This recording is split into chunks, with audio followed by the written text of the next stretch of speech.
แจ้งข่าวพิเศษของศูนย์กลางองค์การพุทธศาสนาสัมพันธ์แห่งสปป.ลาวศูนย์กลางองค์การพุทธศาสนาสัมพันธ์แห่งสปป.ลาวศูนย์กลางแนวล้าวสังสาสตร์กระทรวงภายใน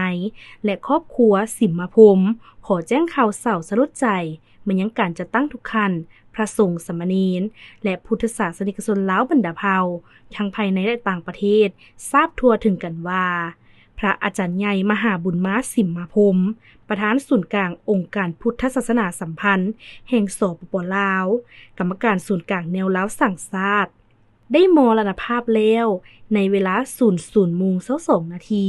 แหมหาค่ำเดือน 5 พุทธศักราช 2568 กงกับวันพฤหัสวันที่ 17 เมษายน 2025 โดยโรคชรารวมอายุได้ 92 ปี 72 พรรษาเพื่อแสดงความสัมมาคารวะกตัญญูรู้บุญคุณต่อพระอาจารย์ใหญ่มหาบุญมาสิมมาพรหมประธานศูนย์กลางองค์การพุทธศาสนาสัมพันธ์แห่งสปป.ลาวที่มีคุณงามความดีและเทศนาสั่งสอนให้พุทธศาสนิกชนมีการประพฤติในศีลธรรมคุณธรรมและความหักใคร่ปรองดองศูนย์กลางองค์การพุทธศาสนาสัมพันธ์แห่งสปป.ลาวศูนย์กลางแนวล้าวสังสาสตร์และกระทรวงภายในจึงตกลงจัดพิธีบำเพ็ญกุศลเป็นเวลา1 เดือนเริ่มแต่วันที่ 18 เมษายน 2025 หาวันที่ 17 พฤษภาคม 2025 อยู่หอธรรมสภาวัดพระธาตุหลวงเมืองไสเสถานครหลวงเวียงจันทน์